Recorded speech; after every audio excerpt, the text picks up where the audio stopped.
یہ عجیب بات ہے بھائی، فجر میں نہیں اٹھنے ہوتا، فجر میں نہیں اٹھنے ہوتا، اس کا مطلب یہی ہے نا فجر کی اہمیت نہیں ہے آپ کے دل میں۔ فجر میں جو مسجدیں خالی ہیں یہ اس بات کی گواہی ہے نا کہ لوگوں کو نیند زیادہ ضروری ہے، لوگ اپنے کمفرٹ زون سے، اپنے آرام سے محبت کر بیٹھے ہیں، اور اس محبت میں اللہ رب العزت کی پکار کو بھی اگنور کر رہے ہیں۔ الصلاۃ خیر من النوم، کہ نماز نیند سے بہتر ہے، اور انسان کہتا ہے سنہرے خواب دیکھنا بہتر، نیند بہتر ہے۔ اس کا مطلب یہی ہوا نا کہ اللہ رب العزت کی بات کی کوئی اہمیت نہیں ہے۔ اب جو بندہ 4-5 بجے فجر میں نہیں اٹھ رہا اور فجر میں اٹھ کے مسجد نہیں جا رہا، تو اسے پھر چاہیے کہ اگر اس کی 5 بجے کی فلائٹ ہو تب بھی ایسا ہی کرے نا، گرل فرینڈ بلائے 4 بجے تب بھی سویا رہے گا۔ اگر مسلمانوں کے دلوں میں اللہ رب العزت کی اہمیت نکل گئی تو مسلمان دعوے تو 1000 کرے گا کہ میں اللہ والا ہوں، لیکن اللہ کی کوئی بات نہیں مانے گا۔ اللہ کی بات ماننے کے لیے ضروری ہے کہ اللہ کی معرفت، اللہ کی بات کی اہمیت آپ کے دل میں ہو۔ لیکن میرا مسلمان جانو مانو سے فارغ ہوگا تو اللہ پہ فوکس کرے گا نا۔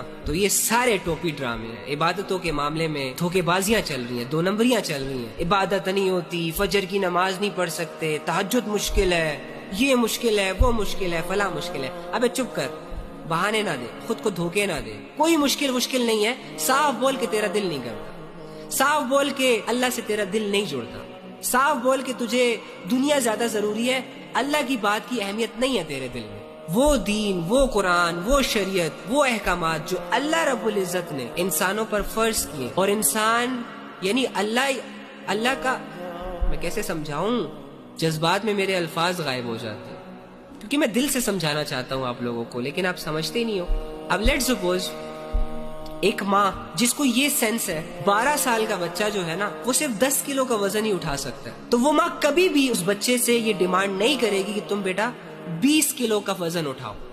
یعنی ایک ماں کو تو اتنی سینس ہے کہ وہ اپنے بچے کو کوئی ایسا آرڈر نہیں دیتی، اپنے بچے کو کسی بھی ایسے کام کو کرنے کا نہیں کہتی جو وہ بچہ نہیں کر سکتا، کمزور ہے۔ وہ اللہ جو حکمتوں کا مالک ہے، وہ اللہ جو دل کے بھیدوں کو جانتا ہے، انسان کو انسان سے بھی اچھے طریقے سے جانتا ہے، وہ اللہ اگر ایک انسان پر نماز فرض کر رہا ہے، انسان پر سچ بولنا فرض کر رہا ہے، نفس کو قابو کرنا فرض کر رہا ہے، اور انسان بدلے میں یہ کہے کہ مشکل ہے، تو یہ انسان کہنا کیا چاہتا ہے کہ اللہ رب العزت نے ہم پر وہ فرض کیا ہوا ہے جو ہمارے بس میں نہیں۔ اللہ نے یہ تو نہیں کہا کہ ستارے توڑ کر لاؤ، چاند کو بے نور کر دو، سورج کو بے نور کر دو۔ اللہ نے تو سمپل وہ عبادتیں فرض کی ہے جو ہر عام انسان کر سکتا ہے۔ تو یہ خود کو دھوکے دینا بند کریں، یہ ڈرامے بازیوں سے نکلیں۔